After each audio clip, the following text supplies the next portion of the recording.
We all know that groundwork is important, but sometimes it's easy to get stuck in a rut, doing maneuvers without feeling of the whole horse. Alice Trindle shows you how you can check in with your horse mentally and biomechanically before you ride to prepare both of you to be in a relaxed state before swinging a leg over. By walking you through some basic maneuvers, she shows you how you can help your horse by making changes in yourself and demonstrates why good posture is important when working with your horse on the ground.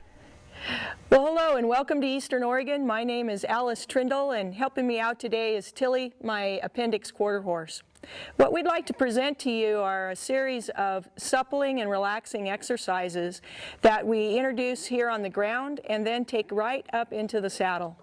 One of our first things that we want to question is really what's the purpose of doing this relaxing and suppling, stretching, and flexing?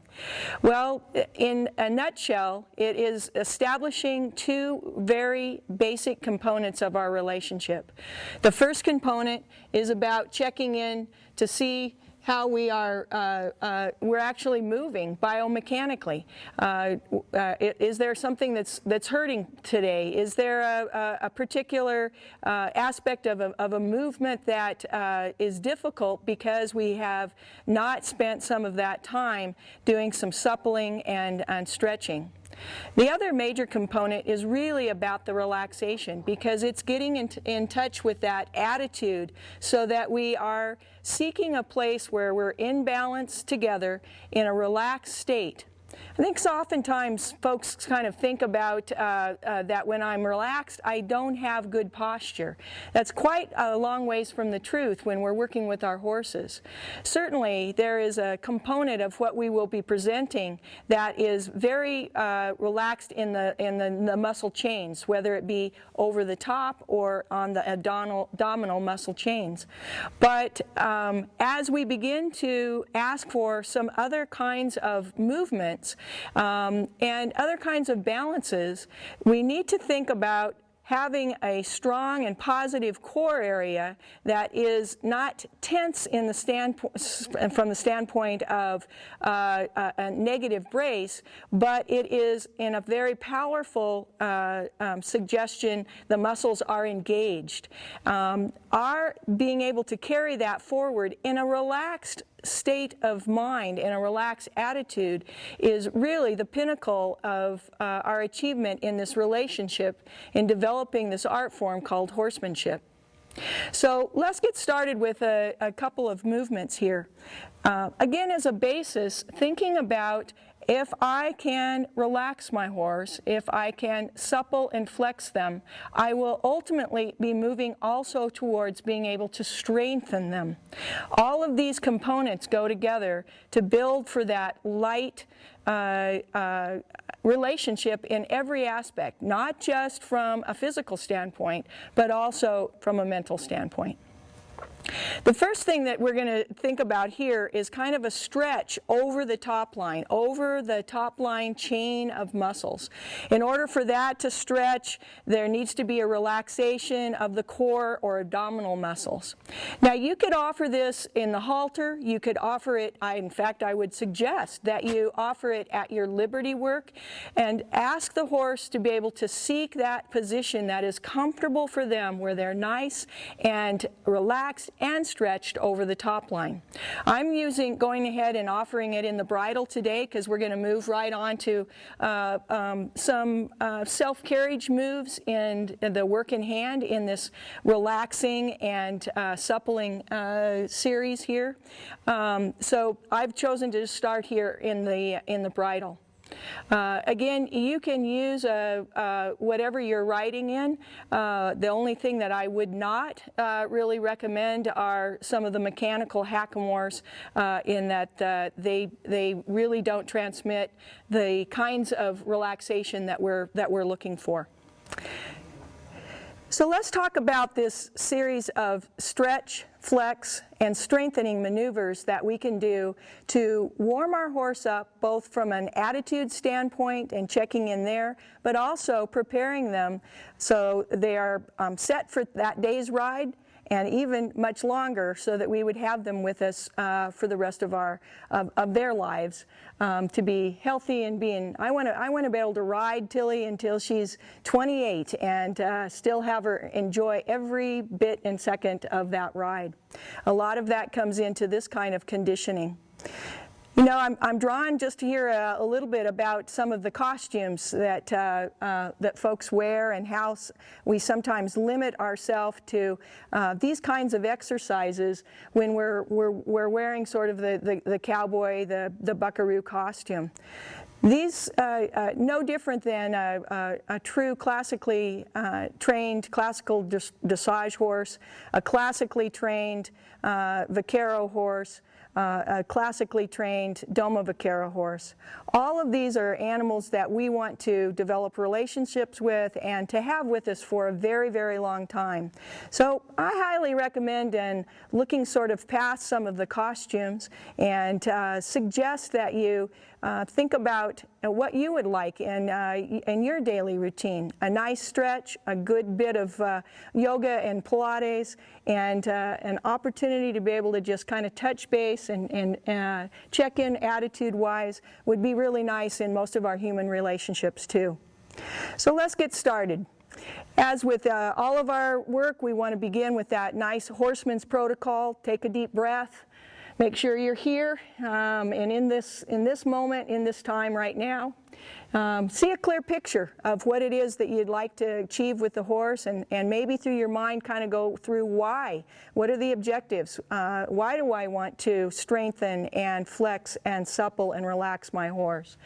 And as you pick out those objectives, then move on to what are some of the tactics that I can accomplish that with.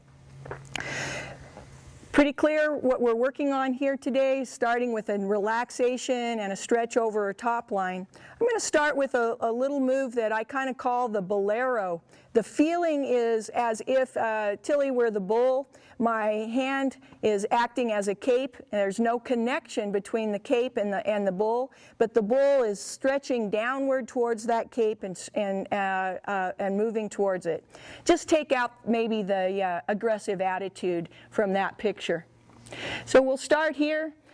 Again, she just left the moment. She just left being with me, so we'll see if we can bring her back. I'm going to see in my mind's eye that she move around me and stretch to a spot that feels comfortable to her over her top line.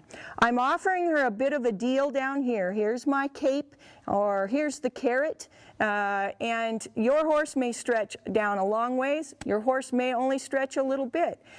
Just go as far as it feels comfortable to them. This will be a nice example in that her attention kind of went to that far corner down there, and we'll see if we can't get back that positive attitude, or eyes in her ears with me, through relaxation. Asking her to stretch over that top line. There we go. There's a change. Nice. I use the tool of a dressage whip with this to be able to help move body parts, suggest forward, suggest a little bit of sideways, suggest engagement. The use of the whip has thousands of pieces of communication, and here again, us cowboy types sometimes don't use this tool very much. You know, it's not terribly handy to have when you're out roping, but as a training tool, there's a lot to be gained from the use of the dressage whip. My hand here again is just offering a stretch down. There we go. There's a big change. Forward motion, it's important that you offer these things in a dynamic and organic kind of situation. It would be marvelous if we could do yoga and some yoga positions with a little more movement, so that it there allows our muscles to begin to communicate with each other and work in concert for relaxation and suppling. Very nice. You can see that this is nice how she's exercising that TMJ, she's yawning. That's, you know, the same thing would be good for us.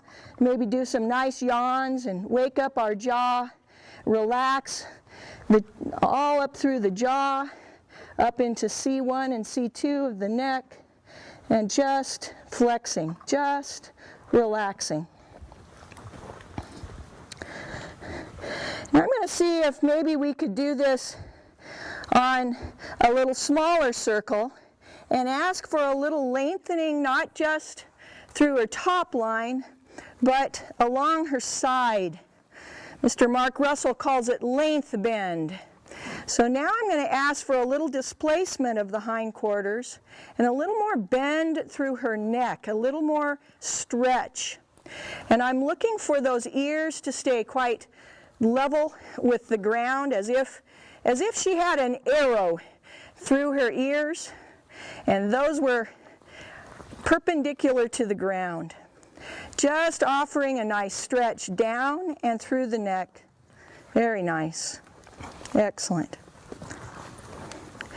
Now, could we change the balance just a little bit and begin to ask for some engagement of her tummy muscles, of the core muscles, of the chain of abdominal muscles, and the use of her neck in a little bit different way. So what I will do is change from my whip being a device that's asking her to step or away. It's a compression of that air. I'm still liking that she's stretching through all of this. And I'm going to reach up and see if I put a little bit of a caress in my outside rein. And you'll see right there how she changed her balance materially. The front end came up more. The balance moved from being heavy on the front end. It's still quite heavy in relationship to the scale. And I will ask that balance to come a little bit more to her center, but still carry that on a nice sideways kind of a feel. As this goes along, I'm going to see if I can now carry this on a little bigger circle.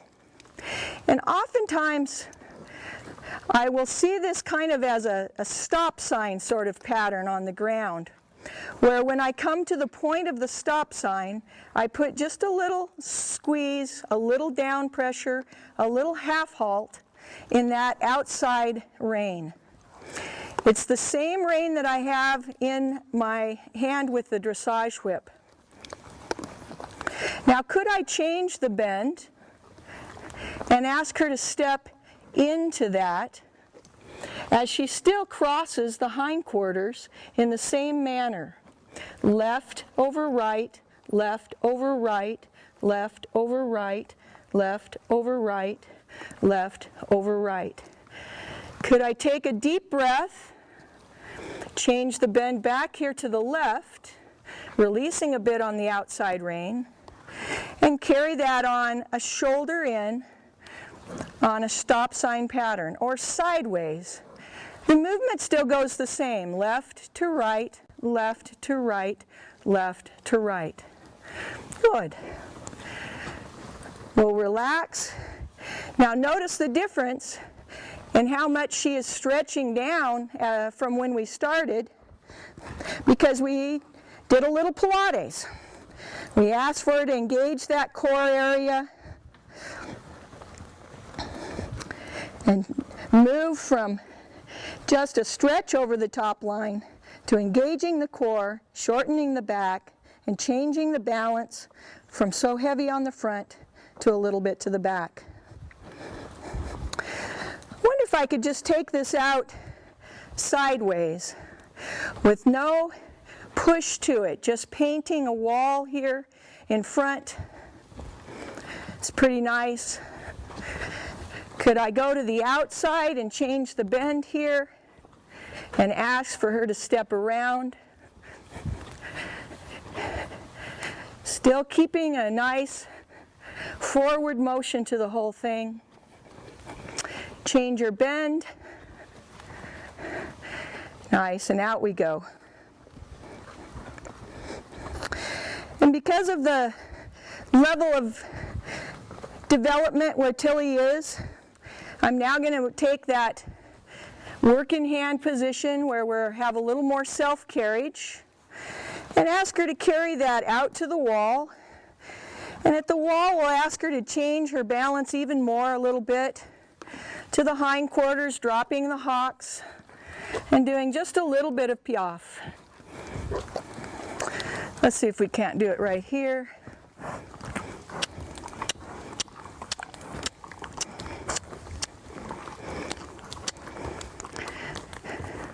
Good. Not a lot of enthusiasm yet, but again, this is all about a warm-up, a suppling, softening, and just asking her to see if she's checked in with me so that when we get up on board and do the same thing, maybe we'll see a little more enthusiasm there.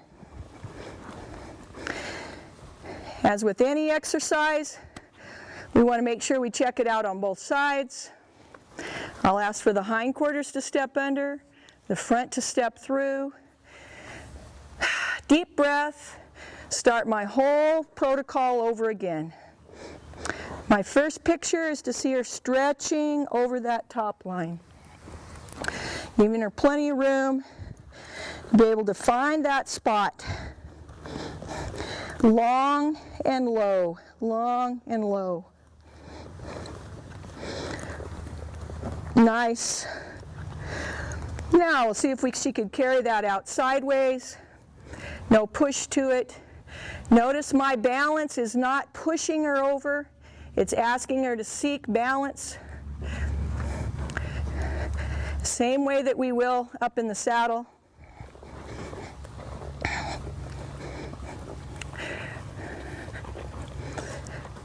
We'll ask for a little sideways here again.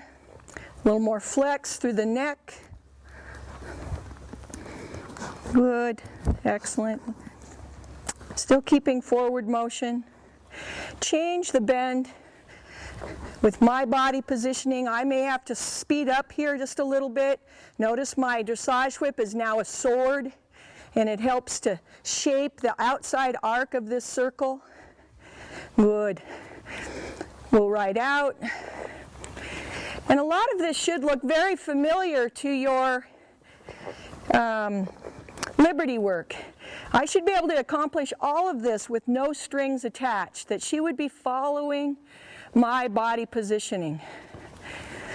Carry this forward on a little bit of a square. I'm starting to just throw in some other minor little changes that you could do to your tactics to check in to see if your horse is with you, relaxed, and ready for the ride. Switch my hands around, establish my outside rein, with a little bit of a down pressure here. My whip now is in my hand as if it was a sword again. And I'd like a little more enthusiasm for her to carry her energy from her left hind to her right fore, left hind, or right hind, I'm sorry.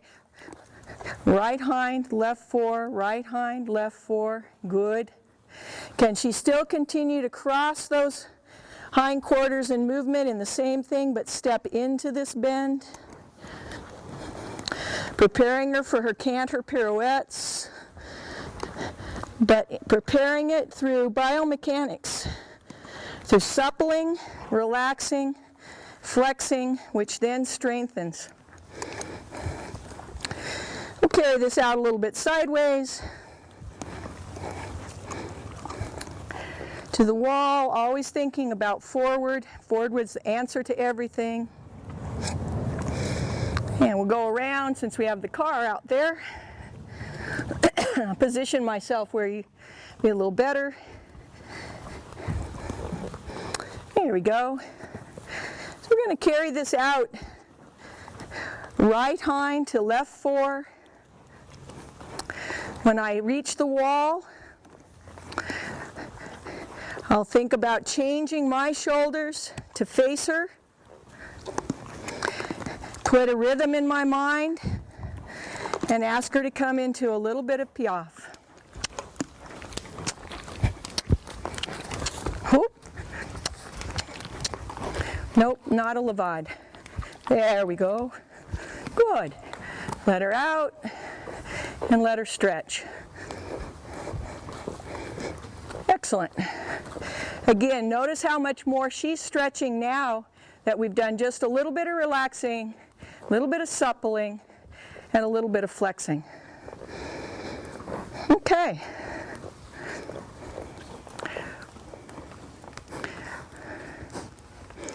Good. Let's come back this side. Step in that hind quarter under a little. Very nice. Very good. Our goal is to achieve relaxation, suppleness, flexibility, which build on strength. Anytime I'm crossing feet, I am really building on creating strength. Anytime I can shift that bascule or shift the balance more to the hindquarters and develop more engagement, I'm building strength. Anytime I can combine those elements, relaxation, suppleness, and strength, I'm moving towards creating a partnership, a relationship that will last a very long time in a very healthy manner. Oftentimes when we present some of the working hand postures, as well as the stretch and flexing postures, it may not look quite like it does here with Tilly, in that I've been presenting these with her for almost her entire life. She really is seeking these relaxation postures, these stretches, because they feel great to her. But it might not look quite the same with the first time you present it to your horse. First of all, go with age-old horsemanship. Take your time and ask little and don't have huge expectations. Ask little and reward often.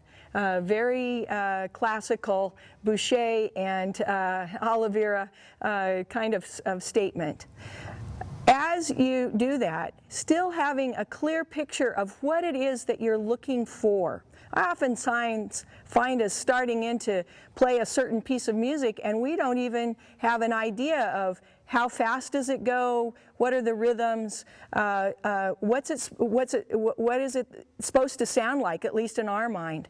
So take that time to in your horseman's protocol to really do that second critical step, which is to think about what it is you're trying to accomplish, and then the third step, picture it. Not only picture, but hear it, because rhythm is so important as we move along and being able to be in time and with our horses in lightness. Our ability to be better musicians and more rhythmical is really quite critical. You'll also notice that coming out as you begin to get some of the movements that you're looking for, in that you will become in time with those horses, not just mentally and in your beating heart, in your picture, but you can very much get in time with your feet so that your steps should be exactly the same as theirs, or flip that other upside down, their steps are the same as yours. Wouldn't that be nice that their feet are yours? And you'll remember many of us and our master horseman, Mr. Hunt and Mr. Dorrance, saying that many times. And I want to get down to those feet. So the idea here is just applying that concept in a format that supples, relaxes, and strengthens your horse. Beautiful timing in lightness together. Of course, the other side that we haven't really talked about is all of these things are applicable back to us. We need to be in good shape. We need to be flexible, not only in our bodies, but in our minds. We need to be supple and strong. As we work at those components, we really build on all the aspects that come together to make this art of horsemanship such a special opportunity for us to not only apply with our horses, but apply to our lives. So let's go on and see how this looks up in the saddle.